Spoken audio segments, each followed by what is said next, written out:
अस्सलामु अलैकुम वरहमतुल्लाहि वबरकातुहू। मोहतरम नाजरीन, जैसा कि आप जानते हैं कि आज 9 नवंबर है।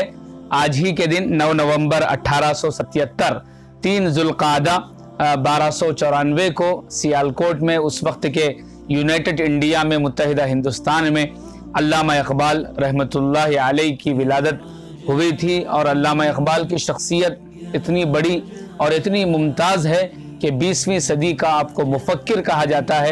आपने उर्दू और फ़ारसी में जो अशार कहे हैं और पूरी दुनिया के अंदर उनके अशार मशहूर हैं और किस तरह कौम को उन्होंने झिंझोड़ा है, उनके चंद अशार आपके सामने मैं पेश करने की कोशिश करूँगा। उनके अशार वतन की मोहब्बत के खातिर और अवामुन्नास को मुत्तहिद रखने के खातिर भी जो अशार उन्होंने कहे हैं वो भी लाजवाब हैं। ख़ासकर हमारे हिंदुस्तान के हर किताब में, हर सिलेबस की किताब में सारे जहां से अच्छा हिंदुस्तान हमारा, हम बुलबुले हैं इसके ये गुलिस्तां हमारा, हर किताब के अंदर ये अशार मौजूद हैं। उन्हीं अशार के आखिर में वो कहते हैं कि मजहब नहीं सिखाता आपस में बैर रखना, हिंदी है हम, वतन है हिंदुस्तान हमारा। इससे जहां उन्होंने वतन की मोहब्बत को जाहिर किया, वहीं पर देशवासियों को, चाहे वो किसी भी मजहब से, किसी भी रिलीजन से उनका कंसेप्ट हो, सबको मुत्तहिद रहने और यूनाइटेड के साथ रहने की बात उन्होंने कही है। बहरहाल इसी तरह उन्होंने नौजवानों को झिंझोड़ने के लिए बहुत से अशार उन्होंने कहे, जैसा कि उनका जो है चंद अशार मशहूर हैं जो मैं आपको सुनाता हूँ। नौजवानों के लिए उन्होंने कही कि उक़ाबी रूह जब बेदार होती है जवानों में, उक़ाबी रूह जब बेदार होती है जवानों में, नजर आती है उनको अपनी मंजिल आसमानों में। नहीं तेरा नशेमन कसरे सुल्तानी के गुंबद पर, तू शाही है बसेरा कर पहाड़ों की चट्टानों पर। और इसी तरह उन्होंने यंगस्टर्स को, नौजवानों को उनके शऊर को बेदार करने के लिए कहा, दियारे इश्क में अपना मुकाम पैदा कर, नया जमाना नए सुबह शाम पैदा कर। मेरा तरीक अमीरी नहीं फकीरी है, मेरा तरीक अमीरी नहीं फकीरी है, खुद ही ना बेच गरीबी में नाम पैदा कर।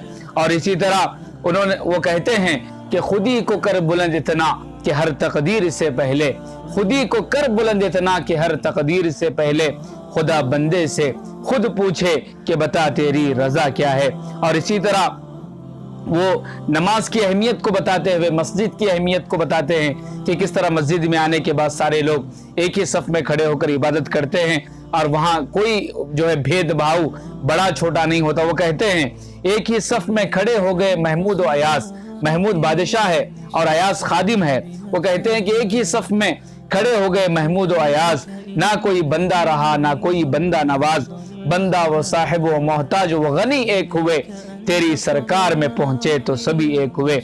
और इसी तरह ईमान वालों को जो है मुत्तहिद रखने के लिए वो कहते हैं बिलीवर्स के बारे में कि मनफात एक है इस कौम की, नुकसान भी एक ही सबका नबी, दीन भी ईमान भी एक, हरम पाक भी अल्लाह भी कुरान भी एक, कुछ बड़ी बात थी होते जो मुसलमान भी एक, फिरका बंदी है कहीं और कहीं जाते हैं, क्या जमाने में पनपने की यही बातें हैं। यूं तो सय्यद भी हो मिर्जा भी हो अफगान भी हो, यूं तो सय्यद भी हो मिर्जा भी हो अफगान भी हो, तुम सभी कुछ हो बताओ तो मुसलमान भी हो। और इसी तरह अहले ईमान को झिंझोड़ते हुए वो कहते हैं, रह गई रस्म अज़ा रूह बिलाली ना रही, रह गई रस्म अज़ा रूह बिलाली ना रही, फलसफा रह गया तलकीन गजाली ना रही। और इसी तरह अब कौम को झिंझोड़ते हुए वो कहते हैं कि मंजिल से आगे बढ़कर मंजिल तलाश कर, मंजिल से आगे बढ़कर मंजिल तलाश कर, मिल जाए तुझको दरिया तो समंदर तलाश कर, हर शीशा टूट जाता है पत्थर के चोट से, पत्थर ही टूट जाए वो शीशा तलाश कर, सजदों से तेरे क्या हुआ सदियां गुजर गई, सजदों से तेरे क्या हुआ सदियां गुजर गई, दुनिया तेरी बदल दे वो सजदा तलाश कर, ईमान तेरा लुट गया रहजन के हाथों से, ईमान तेरा लुट गया रहजन के हाथों से, ईमान तेरा बचा ले वो रहबर तलाश कर, हर शख्स जल रहा है अदावत की आग में, हर शख्स जल रहा है अदावत की आग में, उस आग को बुझा दे वो पानी तलाश कर, करे सवार ऊंट पे अपने गुलाम को, करे सवार ऊंट पे अपने गुलाम को, पैदल ही खुद चले वो आका तलाश कर। और इसी तरह अहले ईमान को झिंझोड़ते हुए मजीद वो कहते हैं, गूंगी हो गई आजुबां कुछ कहते कहते, हिचकिचा गया मैं खुद को मुसलमान कहते कहते। ये बात नहीं कि मुझको उस पर यकीन नहीं, बस डर गया खुद को साहिब ईमान कहते कहते। तौफीक ना हुई मुझको एक वक्त की नमाज की, तौफीक ना हुई मुझको एक वक्त की नमाज की, और चुप हुआ मुअज्जिन अजान कहते कहते। किसी काफिर ने जो पूछा कि ये क्या है महीना, किसी काफिर ने जो पूछा कि ये क्या है महीना, शर्म से पानी हाथ से गिर गया रमजान कहते कहते।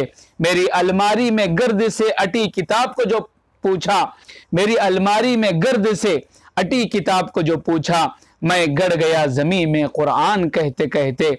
ये सुनकर चुप सादली इकबाल उसने, ये सुनकर चुप सादली इकबाल उसने, यूं लगा जैसे रुक गया वो मुझे हैवान कहते कहते। इस तरह के न जाने कितने इनकलाबी अशार अल्लामा इकबाल रहमतुल्लाह अलैह ने कहे हैं। उनकी किताबें कुल्लियात इकबाल के अंदर मुस्तकिल जो है कई अशार मौजूद हैं। तो जो है मोहतरम नाजरीन, इन मुख्तसर से अशार कहने का जो है मकसद ये है कि हमारे अंदर जो है वो शऊर पैदा हो, वो जो है हमारे अंदर अल्लामा इकबाल की तरह वो जज्बात पैदा हो जो हमारी कौम व मिल्लत को और हमारे देशवासियों को जगा सके। इसी तरह वो कहते हैं अहले ईमान के बारे में, चीनो अरब हमारा, हिंदुस्तान हमारा, मुस्लिम है हम, वतन है सारा जहां हमारा, तौहीद की अमानत सीनों में है हमारे, आसा नहीं मिटाना नामो निशा हमारा। दुनिया की बुतकदों में पहला वो घर खुदा का, हम उसके पासबा हैं वो पासबा हमारा। तेगों के साये में हम पलकर जवां हुए हैं, खंजर हिलाल का है कौमी निशा हमारा। मगरिब की वादियों में गूंजी अज़ां हमारी, मगरिब की वादियों में गूंजी अज़ां हमारी, तमथा न था किसी से सैले रवा हमारा। बातिल से दबने वाले ऐ आसमां नहीं हम, बातिल से दबने वाले ऐ आसमां नहीं हम, 100 बार कर चुका है तू इम्तिहान हमारा। इस तरह के बेशुमार अशार हैं जो हमें उनकी याद दिलाते हैं। हमारी जिम्मेदारी है कि इकबाल के पैदाइश के इस दिन में यौम उर्दू पूरे जो है इंटरनेशनल लेवल पर मनाया जाता है। उर्दू न किसी एक तबके की जुबान नहीं है, बल्कि इस देश को आज़ादी दिलाने वाली जुबान है। उसको जिंदा रखना, उसको बोलना हमारी जिम्मेदारी है। शायर कहता है, नफरतों के फिजाओं में प्यार का आसमान रखते हैं, जिसके हर लफ्ज में है एक जहती, हम वो उर्दू जुबान रखते हैं। तो उर्दू इस मुल्क की जुबान है, इस देश की जुबान है, और इस देश को आज़ादी दिलाने वाली जुबान है। इनकलाब जिंदाबाद जैसे नारे उर्दू जुबान के जरिए से ही लगाए गए थे। तो लिहाजा ये हर एक की जुबान है, इसको जिंदा रखना, इसको बोलना, इसको लिखना, इसको आम करना हम सबका फरीदा है। शुक्रिया, जज़ाकुमुल्लाह खैर।